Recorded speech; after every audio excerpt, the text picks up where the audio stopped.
Right now, let's talk to First Alert meteorologist Ray Petelin about this weather.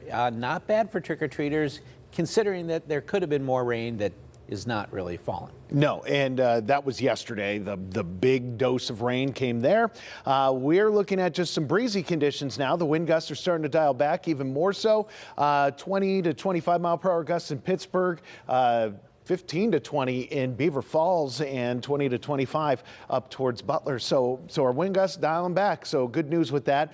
Some breaks in the clouds, but they're pretty consistent aside from a couple little cracks there. And with the sun setting, we're going to see this get dark and sort of gloomy looking with those clouds stretched over the sky tonight. 50 degrees is where we stand right now. As I mentioned, the winds are dialing back. Sustained winds, or the consistent wind speeds, are right around 15 miles per hour. So still a pretty good breeze going on. However, the clouds, they're keeping things kind of mild here with our temperatures set to fall very slowly tonight.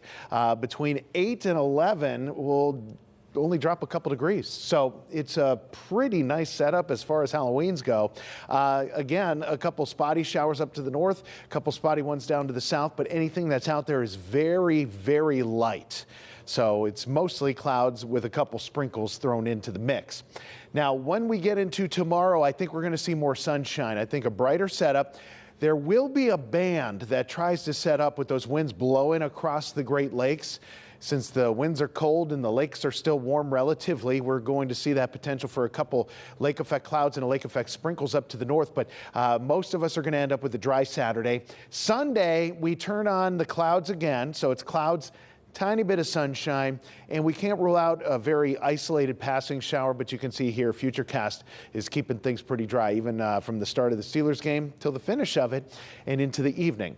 Next week, we do see our better chance for rain trying to return, and that's going to be right around Wednesday.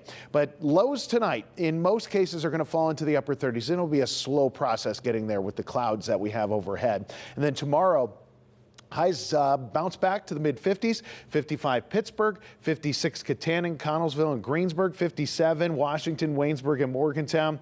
Beaver, potentially 58 degrees. So a pretty nice way to kick off the brand new month of November. And you can see here it's the mid-50s right through Monday. Then we hit Tuesday, Wednesday. It's more so the upper 50s, and that's about as warm as we're going to be in this forecast because our temperatures take another little bit of a hit on Thursday. So we go from rain to cooler temperatures to round out the week. So tonight, look for temperatures in the upper 30s. This is going to be a little on the gusty side still, even though those wind gusts are starting to dial back. And 55 tomorrow. Those winds won't nearly be as stiff into the day tomorrow, with a nice mix of sun and clouds to go with it. Over the next 7 days, we see this weekend coming in fairly quiet, aside from a stray shower on Sunday. I don't think that's going to have big implications on the Steeler game. Then Monday, Tuesday, we'll see our temperatures in the mid to even upper 50s. So I think this is going to be okay start to the work week, but our best shot for rain looks to come in on Wednesday. Showers scattered around, temperatures in the upper 50s, so that's also our warmest day. And then from there, our temperatures will slip back to the mid-50s for Thursday and Friday.